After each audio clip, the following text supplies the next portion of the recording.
The big question that we have for Mars is, did life ever exist on that planet?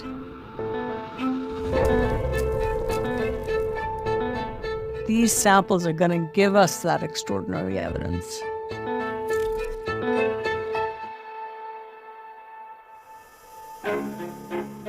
The Perseverance rover is right now studying different rocks that are on Mars and collecting samples of those rocks and dust to cache those in a sample collection and hopefully have those picked up to bring them back to Earth in the future for further study in all the best labs that we have.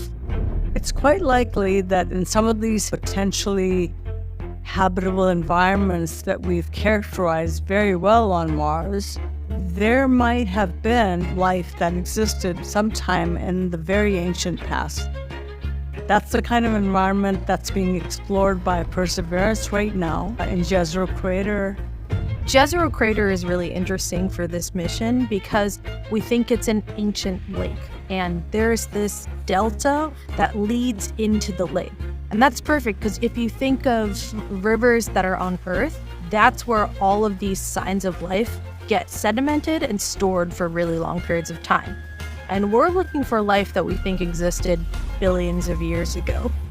And we've in fact got already a treasure trove of materials, of samples that are better than we even imagined we would have at this point. We have diversity of rock types, including sedimentary rocks, meaning that they were laid down by water, and are fantastic at preserving evidence of ancient life.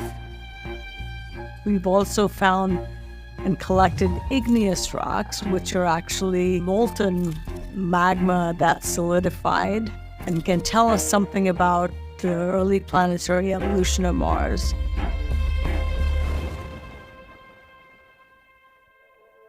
We will be able to learn something about planet formation, planet evolution processes from studying these ancient rocks on Mars that really then we can extrapolate to conditions on the Earth.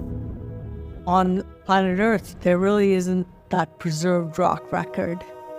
But on Mars, we actually can see that ancient history of that early planetary evolution.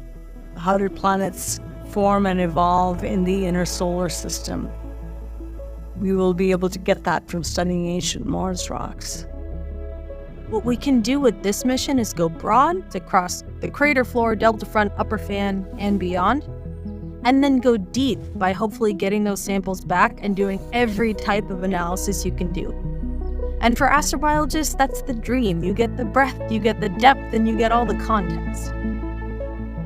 This is going to be a transformative moment for the science community as a whole, because it's going to offer us the opportunity to study these samples for decades to come, to train generations of scientists. When we look out into space, the big question as humans is, are we alone in this universe? Have we always been alone in this universe?